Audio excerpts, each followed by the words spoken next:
ਸਾਰਿਆਂ ਨੂੰ ਜੈ ਮਸੀਹ ਦੀ। और एक बहुत बड़ी अपडेट है जो मैं तुहानू सारिਆਂ ਨੂੰ दसना चाहती हाँ कि जिस लड़की ने प्रॉफिट बलजिंदर जी ते झूठा रेप केस किया है उस लड़की की सच्चाई हुण सामने आई है। ਜਿਹੜੀ ਉਹ लड़की है ਉਹਦੇ ਤੇ ਪਹਿਲੋਂ ਵੀ ਉਹਨੇ ਨਾ दो ਬੰਦਿਆਂ ਦੇ ਉੱਤੇ पर्चा दर्ज करवाया बलात्कार का। नमस्कार, जैसे कि आप देख रहे हैं राष्ट्रीय जय यीशु मानव सेवा, आप सभी का अभिनंदन और स्वागत करते हुए आप सभी के सामने मैं पेश हो रहा हूं। मैं आपके सामने एक और समाचार लेकर आ रहा हूं। एक बुजुर्ग अंकल जी ने कुछ बातें खुलासा किया है और एक लेडीज ने भी खुलासा किया है। जैसे कि पास्टर बलजिंदर सिंह को जेल के सलाखों के पीछे डाल दिया है, उस लड़की के विषय में हमारे पास कुछ और खबरें पहुंच रही है। यानी कि वो लड़की का चरित्र ही खराब है।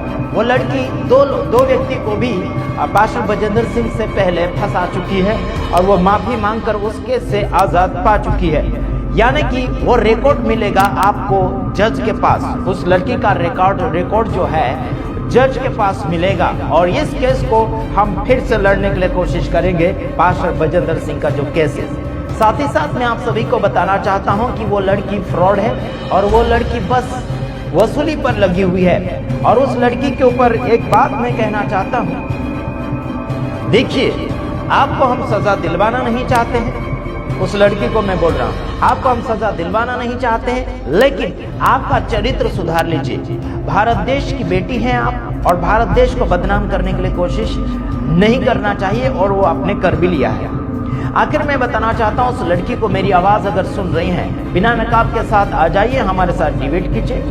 आखिर मैं बताना चाहता हूं, पंजाबी भाषा के अंदर है एक वीडियो है, एक लेडीज बता रहे हैं और एक अंकल जी बता रहे हैं पास्टर बलजिंदर सिंह को किस रीति से फंसाया गया है और उस लड़की की हालत क्या है, यानी कि उस लड़की की आदतें क्या है।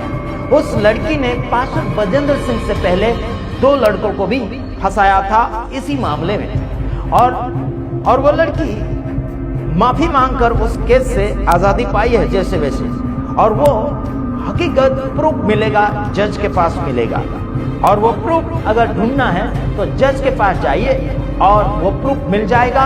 और पास्टर बलजिंदर सिंह के विषय में भी उस लड़की ने झूठा आरोप लगाया है। आरोपी पास्टर बलजिंदर सिंह नहीं बल्कि वही लड़की आरोपी निकलेगी। खासियत बारीकी रीति से ध्यान देना होगा आप सभी को। साथ ही साथ मैं आपको बताना चाहता हूं, आने वाले दिनों में और हम भयानक रीति से समाचार लेकर आ रहे हैं। पास्टर बलजिंदर सिंह के जो पास्टर है यानी कि इमानुएल, यानी कि विजय इमानुएल और चंदन, इन्होंने काफी साजिशें रची और साथ ही साथ सिख समाज के लोगों ने भी, कुछ सिख लोगों ने काफी साजिशें रची और ताकत बताने के लिए कोशिश करी उस लड़की के साथ मिलकर। लेकिन मैं कहता हूं, खुदावन की ताकत के पास किसी की ताकत लगती नहीं। चाहे आपके 1000 बॉडीगार्ड होंगे, चाहे आपका कितना भी सरकार की ताकत होगी, चाहे आपका कितना कोई भी ताकत हो, याद रखना, गुजरात की धरती से आशीष राजकुमार बोल रहा हूं, जिन्होंने आरोप लगाए पास्टर बलजिंदर सिंह के ऊपर, वो बुनियादी आरोप नहीं है, उनमें ताकत नहीं है। हम उस केस को फिर से लड़ेंगे और हम आगे पहुंच रहे हैं इस केस को लेते हुए। हाई कोर्ट भी पहुंचेंगे और सुप्रीम कोर्ट भी पहुंचेंगे, चाहे जहां पहुंचना पड़े हम पहुंचेंगे। हम गुजरात की धरती से बैठे बैठे दुनिया को आवाज देना चाहते हैं, दुनिया को ये बात कहना चाहते हैं, भारत देश को शांति भंग में मत बदलो, भारत देश को शांति में लाना है तो हमें जरूर बातों को सुधारना होगा। और पास्टर बलजिंदर सिंह को जेल से छुड़ाने में हम बहुत ताकत लगा रहे हैं, वो भी खुदावन की ताकत और जिंदगी और मोहब्बत की बातें हम गुजरात की धरती से करते हैं। और इस समय मैं आपको बताना चाहता हूं, उस अंकल जी का वीडियो सुनिए, उसके बाद में हम कुछ और बातें फरमाएंगे। वो अंकल जी क्या कह रहे हैं, एक लेडीज जी क्या कह रहे हैं, जिनको पंजाबी भाषा समझ में आ रही है वो अच्छे से समझ जाएंगे, लेकिन जिनको पंजाबी भाषा नहीं समझ में आती है जरूर मैं उसका कुछ थोड़ा सा अनुवाद करके जरूर मैं सुनाना चाहूंगा। आओ अगला वीडियो सुनिए, देखिए। सारिਆਂ ਨੂੰ जय मसीह दी। और एक बहुत बड़ी अपडेट है जो मैं ਤੁਹਾਨੂੰ ਸਾਰਿਆਂ ਨੂੰ ਦੱਸਣਾ ਚਾਹੁੰਦੀ ਹਾਂ कि जिस लड़की ने प्रॉफिट बलजिंदर जी ते झूठा रेप केस किया है उस लड़की की सच्चाई हुण सामने आई है कि उस लड़की ने पहला भी 2 आदमियां ते झूठा रेप केस का अंजाम लगाया है जिस दा गवाह कोर्ट है। कोर्ट विच उस लड़की ने पहला बहुत मुश्किलों नाल माफ़ी मांग के अपना खैड़ा छुड़ाया सी, बल्कि ये लड़की अज तो नहीं कई सालों तो ये लड़की ब्लैकमेल करन दी आदी है। ये खुलासे अपने पंजाब क्रिश्चियन मूवमेंट के प्रधान हामिद द्वारा पेश किए गए। आज आप सुनिए। ਜਿਹੜੀ ਉਹ ਲੜਕੀ ਆ ਉਹਦੇ ਉੱਤੇ ਪਹਿਲੋਂ ਵੀ ਉਹਨੇ ਨਾ 2 ਬੰਦਿਆਂ ਦੇ ਉੱਤੇ ਪਰਚਾ ਦਰਜ ਕਰਵਾਇਆ ਬਲਾਤਕਾਰ ਦਾ। ਉਹ ਦੋਨੋਂ ਜਿਹੜੇ ਪਰਚੇ ਸੀ ਉਹ ਅਦਾਲਤ ਵਿੱਚ ਉਹਦੇ ਅਗੇਂਸਟ ਚਲੇ ਗਏ ਤੇ ਉਹ ਮਾਫੀ ਮੰਗ ਕੇ ਛੁੱਟ ਗਈ। ਇਹ ਉਹ ਲੜਕੀ ਜਿਹੜੀ ਆ ਬਲੈਕਮੇਲ ਕਰਨ ਲਈ ਉਹ ਖੁਦ ਵੀ ਹੈਪਚੁਲ ਆ। ਮੈਂ ਇਹਦੇ ਨਾਲ ਇਹ ਨਹੀਂ ਕਹਿੰਦਾ ਵੀ ਬਜਿੰਦਰ ਨੂੰ ਮੈਂ ਮਤਲਬ ਉਹਨੂੰ ਕਲੀਅਰ ਚਿੱਟ ਮੈਂ ਦੇ ਨਹੀਂ ਰਿਹਾ, पर मैं लड़की की भी गल करदा कि वो भी किते ना किते इस केस दे विच ना लेकिन अदालत में तो हादसा से इन्वॉल्व है। अदालत में तो सबूतों के आधार पर फैसले सुनाए जाते हैं, तो अदालत के फैसले को लेकर कैसे देखते हैं? क्या अब इस फैसले को लेकर क्या हाई कोर्ट सुप्रीम कोर्ट का भी रुख करेंगे? देखो जिहड़ी ओहदी टीम आ उन्हां नाल तां मेरी डिस्कस नहीं हुई, क्योंकि मैं सवेर दा अपने किसी प्रोग्राम च सीगा, उत्थों मैं आया इत्थे फंक्शन च आया, लेकिन मैं हुणे जिहड़ी एक बंदे नाल गल कीती ਉਹਨਾਂ ਨੇ ਇਸ ਲੈਵਲ ਤੇ ਰੌਲਾ ਰੱਪਾ ਬੜਾ ਸੀ, ਮੈਂ ਉਹਦੇ ਨਾਲ ਗੱਲ ਵੀ ਕੰਪਲੀਟ ਕਰ ਸਕਿਆ, ਦੂਜਿਆਂ ਨਾਲ ਮੇਰਾ ਤਾਲਮੇਲ ਨਹੀਂ ਹੋਇਆ। ਪਰ ਮੈਨੂੰ ਇੰਜ ਲੱਗਦਾ ਕਿ ਹਾਈ ਕੋਰਟ 'ਚ ਰਿਟ ਪਾਉਣਗੇ ਪਵੇਗੀ, मतलब हाई कोर्ट सुप्रीम कोर्ट का रुख किया जाएगा, ਕੀ ਕੀਤਾ ਜਾਵੇ। लेकिन फैसले को लेकर कैसे देखते हैं? क्योंकि अदालत द्वारा दोषी करार दे दिया गया, आज सजा सुनाई गई और लड़की का कहना है कि अब कुछ और भी लोग सामने आएंगे जिनको इन्होंने दबा कर रखा हुआ था, इन पर दबाव डाला हुआ। देखो इस तरह आ, मैं ਤੁਹਾਡੇ ਨਾਲ ਨਾ ਜਿਸ ਦਿਨ ਤੁਸੀਂ ਪਿਛਲੇ 28 ਤਰੀਕ ਨੂੰ ਮੇਰੇ ਨਾਲ ਜੋ ਗੱਲਬਾਤ ਕੀਤੀ ਸੀ ਉਹਦੇ ਵਿੱਚ ਵੀ ਮੈਂ ਤੁਹਾਨੂੰ ਇੱਕ ਗੱਲ ਕਹੀ ਸੀ ਕਿ ਜਿਹੜਾ ਬਜਿੰਦਰ ਸਿੰਘ ਹੈ ਨਾ, ਇਹ ਜਿਹੜੀਆਂ ਐਂਟੀ ਕ੍ਰਿਸਚੀਅਨ ਫੋਰਸਸ ਨੇ ਨਾ ਉਹਨਾਂ ਨੂੰ ਇੱਕ ਮੋਹਰਾ ਮਿਲ ਗਿਆ, ਉਹਨਾਂ ਨੂੰ ਇੱਕ ਮੋਹਰਾ ਲੱਗਾ, ਮੋਹਰੇ ਨੂੰ ਫੋਕਸ ਕਰਕੇ ਉਹਨਾਂ ਤੇ ਮਤਲਬ ਵੀ ਉਸ ਮੋਹਰੇ ਮਤਲਬ ਜਿਹੜਾ ਉਹਨਾਂ ਦਾ ਟਾਰਗੇਟ ਆ ਉਹ ਕ੍ਰਿਸਚੀਅਨ ਕਮਿਊਨਿਟੀ ਆ, ਲੇਕਿਨ ਉਹਦੇ ਮੋਹਰੇ ਦੇ ਵਿੱਚ ਨਾ ਉਹ ਬਜਿੰਦਰ ਸਿੰਘ ਜਿਹੜਾ ਸੀ ਉਹ ਉਹਦੇ ਚ ਫਸਿਆ ਤਾਂ ਨਹੀਂ, ਮਤਲਬ ਫਸਿਆ ਤਾਂ ਆਪ ਹੀ ਆ। ਮੈਂ ਨਹੀਂ ਕਹਿੰਦਾ ਕਿ ਉਹਨੂੰ ਫਸਾਇਆ ਗਿਆ, ਇਹ ਨਹੀਂ ਮੈਂ ਕਹਿੰਦਾ, ਕਿਉਂਕਿ ਕੋਰਟ ਨੇ ਜੋ ਫੈਸਲਾ ਦਿੱਤਾ ਮੈਂ ਉਹਦੇ ਅਗੇਂਸਟ ਨਹੀਂ ਹੈਗਾ। ਕੋਰਟ ਦਾ ਫੈਸਲਾ जो भी हैगा वो बेहतर है, ਉਹਦੇ ਲਈ ਅਸੀਂ ਹਾਈ ਕੋਰਟ ਚ ਜਾਵਾਂਗੇ। हाँ, तो आपने अगला वीडियो सुना, अंकल जी ने और उस लेडीज बहन ने क्या कहा उस लड़की के बारे में और बजिंदर सिंह के बारे में, तो आपको समझ में आया होगा कुछ थोड़ा सा, लेकिन मैं थोड़ा सा अनुवाद समझाना चाहूंगा। उस अंकल जी ने कहा कि उस लड़की ने पहले भी 2 बंदों का मतलब है 2 जवानों को उसने इसी मामले में फंसाया था, लेकिन वो जैसे वैसे वो लड़की माफी मांगकर उस केस से आज़ादी यानी रिहाई पाई थी, क्योंकि सामने वाली पार्टी खतरनाक थी। इसके वजह से वो लड़की उनके साथ ज़्यादातर कुछ सामना नहीं कर पाई। और क्योंकि मैं आपको ये बताना चाहता हूँ कि उस लड़की ने जिस किसी रीति से फंसाया, उनके साथ में मिले हुए पार्टियां हैं, पंजाबी कुछ सिख लोग हैं, साथ ही साथ कुछ मसीह समाज के लोग भी मिले हुए उस लड़की के साथ, विजय इमानुएल भी और क्या बोलना चाहिए चंदन, और साथ ही साथ मैं कहना चाहता हूँ पास्टर बजिंदर के साथ में जो रोटी खा रहे हैं, पास्टर बजिंदर सिंह के जो नमक खा रहे हैं, वो लोग भी मिले हुए हैं। पास्टर बजिंदर सिंह को मालूम नहीं है कि उनके ही साथ में घूमने उठने बैठने वाले उनको दगाबाजी कर रहे हैं, उनको बेचकर खा रहे हैं, उनके साथ गद्दारी कर रहे हैं। पास्टर बजिंदर सिंह को मालूम नहीं है, लेकिन मैं यहाँ गुजरात की धरती से बैठ कर सारी खबरें ले रहा हूँ और सारी खबरें यूट्यूब चैनल के ऊपर डाल रहा हूँ। मैं सामने में एक बात ये भी कहना चाहता हूँ, पास्टर विजय इमानुएल का सबसे बड़ा हाथ है। ये कहता है कि मुझसे अगर माफी मांग ले पास्टर बजिंदर सिंह तो मैं प्रार्थना करूंगा और जेल से रिहाई पाएगा, ऐसे करके ये बोल रहा है पास्टर विजय इमानुएल। मतलब यहीं पर समझ जाना है कि पास्टर बजिंदर सिंह को फंसाने में सबसे बड़ा हाथ विजय इमानुएल का है। ये कहता है कि मुझसे माफी मांग लो और मेरा कदर करो, मेरा ये पिता था, ऐसा वैसा फलाना ढेकना बोल रहा है। देखिए पास्टर बजेंद्र सिंह आपसे माफी नहीं मांग सकता क्योंकि वो जेल के सलाखों के पीछे हैं। अगर माफी मंगवाना है तो मुझसे मंगवाए ना, मैं माफी मांगने के लिए तैयार हूं। लेकिन आपको मैं इतना बताना चाहता हूं, गलत रीति से आपके सामने हाथ जोड़कर हम नहीं माफी मांगेंगे।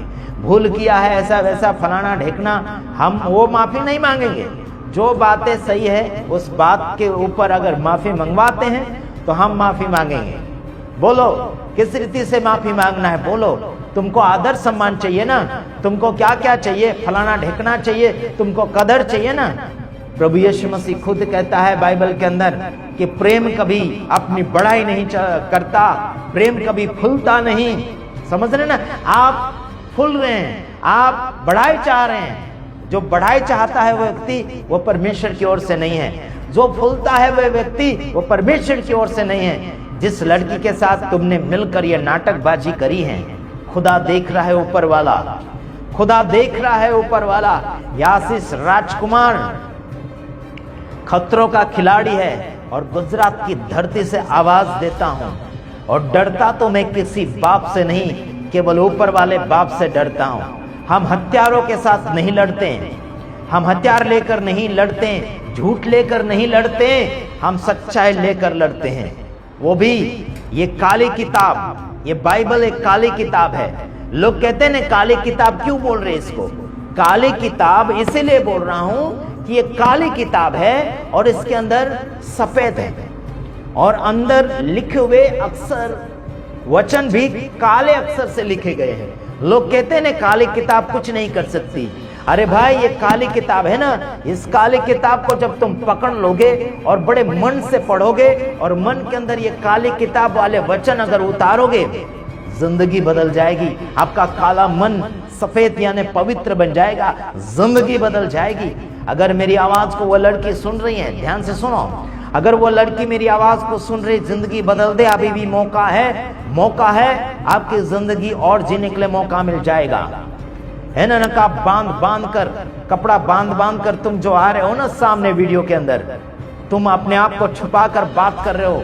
अरे पर्दे के पीछे रहकर क्या बात करते हो, सामने आकर बात करो। आशीष राजकुमार जैसे चेहरा बताकर बात करता है, वैसे तुम भी चेहरा बताकर बात करो, तब पता चलेगा तुम्हें सच्चाई का खुलासा क्या है। खास बात यह कहना चाहता हूं मैं कि पास्टर बजेंद्र सिंह गुनहगार नहीं है इस केस में। मैं बोलता हूं, मन से बोलता हूं, यानी कि आत्मा में होकर बोलता हूं। इन्होंने गुनाह नहीं किया तो नहीं किया, बिल्कुल नहीं किया। लड़की झूठी है। जिस समय वो बलात्कार की बात कर रही थी उस समय, यानी कि उस समय जो पुरानी बात है, जो है 2018 की बात कर रही हो, उस समय उसकी उम्र क्या थी वो उसको जांचो। अभी उसकी उम्र क्या है वो जांचो। शादी इसकी कब हुई थी, उसका बेटा कब हुआ था, इन सब का उम्र मिलाओ, तब जाके पता चलेगा कि ये लड़की सही है या गलत है।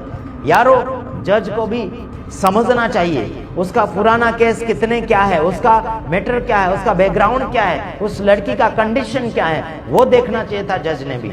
अचानक उसको सजा सुना दी गई है, ये सरासर गलत है। उस सजा को मैं नहीं मानता, उस क्या बोलना चाहिए, उस निर्णय को, है ना, उस ऑर्डर को मैं नहीं मानता। जज कुछ भी कहे, मैं जज की नहीं मानता। वो जज ने जो निर्णय दिया है उस जजिंग को मैं नहीं मानता, बिल्कुल नहीं मानता। सबूत चाहिए। वीडियो अगर है बलात्कार का तो वीडियो दो, वीडियो सामने लाओ, है ना। अभी सिख व्यक्ति का वीडियो सामने आया, मैं दूसरा वीडियो लेकर आऊंगा। सिख व्यक्ति ने एक लड़की के साथ गलत व्यवहार किया, वो भी कपड़े पहनते हुए दिख रहा है ना। गलत व्यवहार करके वो व्यक्ति कपड़े पहन रहा है, वो भी दिख रहा है। क्या उसके ऊपर एक्शन लोगे तुम? याद रखना, याद रखना, याद रखना। नजरें डालो तो सबके ऊपर बराबर नजर डालो, न्याय करो तो सबके ऊपर बराबर न्याय करो। समझ रहे हैं? आशीष राजकुमार गुजरात की धरती से बोलता हूं और डरता तो किसी बाप से नहीं।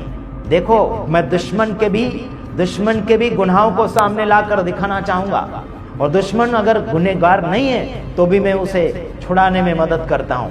यह है आशीष राजकुमार का मन का इच्छा, और यह दिमागी सोच मेरा सबके लिए बराबर है। मैं हिंदू, मुस्लिम, सिख, ईसाई, कोई भी जाति धर्म से कोई भी व्यक्ति है, मानव रूप में जो भी है, मैं उनके लिए हूं। मैं किसी का भेदभाव नहीं करता। जो गुनहगार है उसे सजा मिलना चाहिए, लेकिन जो गुनहगार नहीं है उसे आज़ादी मिलना चाहिए, उसे रिहाई मिलना चाहिए। पास्टर बजेंद्र सिंह के छोटे छोटे बालक हैं, मुझे भी रोना आता है, मुझे भी पता है दर्द क्या चीज होता है। बच्चे को क्या चाहिए? मम्मी पापा का प्यार चाहिए। मुझे मालूम है बच्चों से कैसा प्यार किया जाता है ना। मैं भी 4 बच्चे का बाप हूँ। ये मत समझना कि मैं कुंवारा बैठा हूँ, नहीं, मैं भी 4 बच्चे का बाप हूँ और मैं भी जानता हूँ बच्चे से कैसा व्यवहार किया जाता है, जिस दुनिया से कैसा व्यवहार किया जाता है, पब्लिक से कैसा व्यवहार किया जाता है, मैं भी जानता हूँ। लेकिन झूठ, भारत देश के अंदर से झूठ उखाड़ कर फेंकने की कोशिश हम कर रहे हैं। भारत देश के अंदर जितने भी झूठ बोलने वाले लोग हैं, मैं उनको कहता हूं आदत सुधार लो, वरना तुम उखड़ जाओगे। कई लोग तो मर गए। पास्टर बजेंद्र सिंह के खिलाफ में बोलने वाले, पास्टर बजेंद्र सिंह के विरोध में बोलने वाले लोग कहीं तो बीमार हो चुके हैं, कहीं तो मर चुके हैं। कुछ लोगों ने, मसीह लोगों ने भी विरोध किया था, उनके घर के लोग भी मर चुके हैं। कुछ लोग मेरे सामने वीडियो आ रहे हैं, हम बताएंगे, वीडियो जरूर बताएंगे। ध्यान रखना, हम दूसरे वीडियो में आएंगे। एक वचन पढ़कर हम समाप्ति की ओर जा रहे हैं। वचन पढ़ेंगे, प्रकाशित वाक्य उसका 21 अध्याय उसका 8 वचन। सुनो, परंतु डरपोकों और अविश्वासियों और घिनौनों और हत्यारों और व्यभिचारियों और टोन्हों और मूर्ति पूजकों और सब झूठों का भाग उस झील में मिलेगा जो आग और गंधक से जलती रहती है। यह दूसरी मृत्यु है। सुने आया आपको? जो लोग गुनहगार हैं उनका गुनाह मैं यहां बताता हूं। कौन सा गुनाह करने वाले लोग हैं वो आग में जाएंगे, नरक में जाएंगे। ध्यान रखो, यहां लिखा डरपोक, मतलब जो डरते हैं। हेलो, डर के मारे कुछ लोग झूठ बोल के भी बचाव करना चाहते हैं, और कुछ लोग जो सच्चाई बोल रहे हैं, उनको फंसाने के लिए कोशिश करते हैं। लेकिन ध्यान रखो मेरे तमाम भाइयों बहनों, यहां लिखा परंतु डरपोकों और अविश्वासियों को मतलब जिसके अंदर अविश्वास है, जिसके अंदर विश्वास ही नहीं है, उसको अविश्वासी कहा गया है। जिनके अंदर विश्वास नहीं है, विश्वास लायक व्यक्ति नहीं है, वो व्यक्ति कहां जाएगा मैं आगे सुनाऊंगा। और आगे लिखा घिनौनों का मतलब है खराब, गुनहगार, अपराध, व्यभिचारी, क्या क्या बहुत सा लिखा। यहाँ लिखा हत्यारों और व्यभिचारी का मतलब है जो क्या बोलना चाहिए, गलत काम करते हैं, कहीं लड़कियों के साथ, कहीं महिलाओं के साथ, कहीं पुरुषों के साथ, जानवरों के साथ, कोई भी हो गया जो व्यभिचार करता है। अलग अलग प्रकार के लोग व्यभिचार करते, कोई तो जानवरों के साथ भी करते, कोई कुत्तों के साथ करते, कोई लेडीजों के साथ करते, कोई पुरुषों के साथ भी करते, कोई कैसे करते हैं व्यभिचार। अलग अलग प्रकार के व्यभिचार करते हैं। हमने खुलेआम एक वीडियो देखा व्यभिचार करते हुए एक व्यक्ति को, जो सिख है, और कपड़े पहनते हुए भी देखा। हमने कपड़े पहनते हुए भी देखा, वो वीडियो हमारे पास पहुंच गया, उसका एक्शन लेना चाहिए। चलो, व्यभिचारियों और टोनों का मतलब जादू क्रिया करने वाले, वो लोग भी कहां जाएंगे वो सुनाऊंगा आगे। और मूर्ति पूजा करने वाले भी कहां जाएंगे वो मैं सुनाऊंगा। यहां लिखा इन सब को क्या कहा गया, इन सब झूठों का भाग उस झील में मिलेगा जो आग और गंधक से जलती रहती है। यह दूसरी मृत्यु है। कौन जाएगा नरक? डरने वाले लोग, फिर अविश्वासी लोग और घिनौने लोग जो खराब है, झूठ बोलते, झूठ आरोप लगाते, जो भी गंदा काम करते उनको खराब बोला गया है। हत्यारों, हत्या करने वाले, मारने तोड़ने वाले लोग, और आगे लिखा व्यभिचारी लोग, है ना, व्यभिचारी करने वाले, बलात्कार करने वाले, टोना जादू क्रिया करने वाले, मूर्ति पूजा करने वाले, कोई भी मूर्ति पूजा है, इन सब को परमेश्वर नरक आग में डाल देगा। और इन सब को झूठा कहा गया है। जो झूठ बोलता, झूठ क्रिया करते, झूठ रीति रिवाज करते, झूठ करते रहते हैं, ये सब इनकी मौत हो जाएगी, वो दूसरी मौत है। और वो नरक आग के अंदर इन सभी को डाल दिया जाएगा। और नरक आग से बचना है तो जिंदगी सुधारो, इसी में आप सबका भला है। जिंदगी बना लो। भारत देश को बदनाम से मत भरो, भारत देश को जादूगिरी से मत भरो, भारत देश को मूर्ति पूजा से मत भरो, भारत देश को व्यभिचार से मत भरो, भारत देश को अविश्वास से मत भरो, भारत देश को डर से मत भरो। मेरे यारों, यही तो कहता हूं, ये जिंदगी बना लो, जिंदगी बना लो, इसी में आप सबका भला होगा। तो बस इतना ही, दूसरे वीडियो में आऊंगा, तब तक ले आप सब इससे विदाई चाहता हूं। God bless you, God bless you, आमीन।